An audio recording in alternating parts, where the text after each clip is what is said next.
자, 직사각형에 들어가기 전에 우리가 지난 시간에 배웠었던 내용을 잠깐 여기다 작게 정리해 보도록 할게요. 요런 평행사변형이 있었어요. 뭐라고요? 평행사변형이 있었다고요. 평행사변형은 그 뜻이 무엇이었냐면 옳지, 평행사변형 ABCD가 있다라고 했을 때 이 평행사변형 ABCD는 두 쌍의 대변이 평행한 사각형이 평행사변형의 정의였고요. 그러다 보니까 두 쌍의 대변의 길이가 같다, 두 쌍의 대각의 크기가 같다, 대각선이 서로 다른 것을 이등분한다 라고 하는 등의 성질을 갖고 있었습니다. 정의와 성질. 자, 이랬던 것이 자 오늘 배우는 이 직사각형이라고 하는 거, 그 첫 번째 내용을 보게 되면 직사각형의 뜻, 자 첫 번째 뜻을 살펴보면 정의라고 되어 있죠. 바로 뭐라고 되어 있냐면 네 각의 크기가 모두 직각이 되는 사각형, 이렇게 그 뜻을 정해 놓았어요. 다시 한번, 직사각형이라고 하는 것은 그 뜻이 뭐라고? 아, 그러게 그냥 이게 반듯반듯하게 생긴 정사각형으로 비슷하게 생겼는데 왜 이렇게 길쭉길쭉, 또 왼쪽으로 세로로 길쭉, 가로로 길쭉, 세로로 길쭉, 가로로 길쭉한 그런 사각형, 뭐 이렇게 얘기하면 안 돼. 이제 중학교 2학년인데. 뭐라고요? 네 각의 크기가 모두 90도가 되는 직각인 사각형을 우리는 직사각형이라고 이야기한답니다. 그럼 이러한 직사각형은 두 번째, 무엇이 등장하냐면 그 성질들을 살펴볼 수 있는데요. 그 성질 중 어떤 성질이 있는가 살펴보니 직사각형의 정의에 따라서 다음과 같이 이렇게 그려보도록 하겠습니다. 예, 직사각형. 직사각형 ABCD 네 각의 크기가 모두 90도가 되는 사각형. 이것은 직사각형의 뜻입니다. 그러한 직사각형은 어떤 성질을 갖고 있냐면 다음과 같은 성질을 갖고 있어요. 대각선의 길이가, 직사각형의 대각선의 길이가 어떻게 된다? 같아지더라 라는 거예요. 뭐라고요? 대각선의 길이가 같아지더라. 우리가 평행사변형만 살펴본다고 하더라도 그 대각선의 길이는 서로 어때요? 눈으로 확인하기에도 다르구나. 단 대각선은 서로 다른 것을 이등분한다 라고 하는 그러한 성질들은 앞서서 공부했지만 대각선의 길이가 다르구나 라는 것을 알 수 있어요. 물론 직사각형은 평행사변형으로부터 네 각의 크기가 직각이 되는 사각형으로 정리가 되면 바로 뭐가 될 수 있다? 직사각형이 된다더라.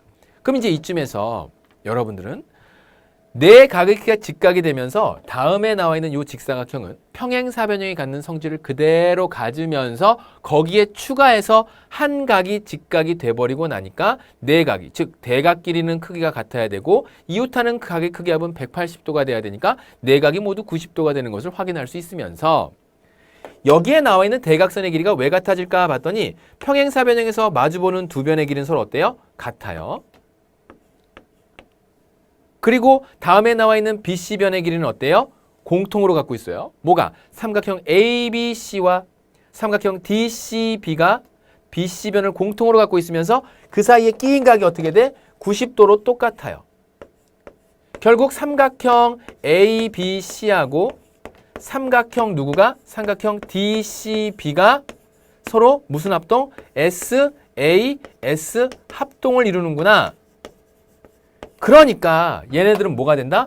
변 AC인 대각선 하나와 또 다른 대각선 변 BD가 삼각형 합동에서 대응변의 길이로서 길이가 같아지겠구나 라는 것으로 직사각형은 그 성질이 뭐가 된다? 대각선의 길이가 서로 어떻게 된다? 같더라 라는 겁니다. 뭐라고요? 직사각형은 대각선의 길이가 같다. 직사각형의 뜻은 네 각의 크기가 모두 직각이다. 그런 직사각형이 갖는 성질은 대각선의 길이가 같다 라는 거죠. 자, 이렇게 정리하고 나면 세 번째, 평행사변형이 직사각형이 되기 위해서는 어떤 조건을 만족시키면 직사각형이 될까라고 하는 거예요. 어떤 조건을 만족시키면 평행사변형은 직사각형이 될까? 그 첫 번째가 바로 뭐라고요?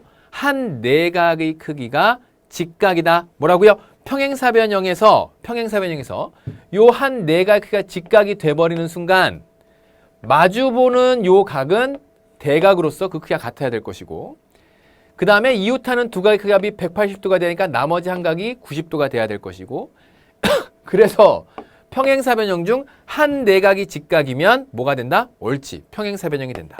한 내각이 직각이 되는 조건을 만족시키면 평행사변형이 된다. 그 다음에 두 번째 뭔 조건을 만족시키면 대각선의 길이가 같은 평행사변형이라고 한다면 그러면 뭐가 될 수 있다? 직사각형으로 발전하겠구나.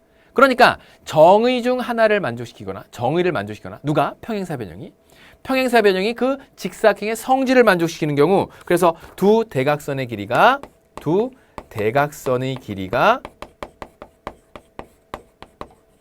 같아지는 평행사변형이라고 한다면 그럼 뭐가 될 수 있다? 직사각형이 비로소 이 두 가지 조건을 만족시키는 경우에 뭐가 된다? 평행사변형은 직사각형이 되겠습니다. 자, 오늘 살펴볼 사각형들은요.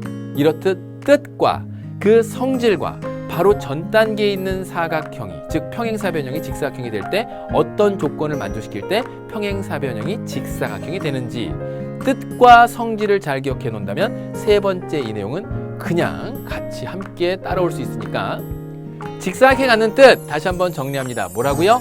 네 각이 모두 90도인 옳지 사각형. 그 다음에 성질은 대각선의 길이가 같아지더라. 평행사변형으로부터 이 두 가지의 조건을 추가로 만족시키는 경우 뭐가 된다? 평행사변형은 직사각형이 된다. 이렇게 해서 직사각형에 대한 내용을 정리해 볼 수 있어요. 사실 요거는 여러 가지 사각형 사이의 관계를 하면서 다시 한 번 더 복습이 될 수도 있으니까 지금 요 내용 잘 기억해 놓고 문제풀이 같이 한번 들어가 보도록 하겠습니다.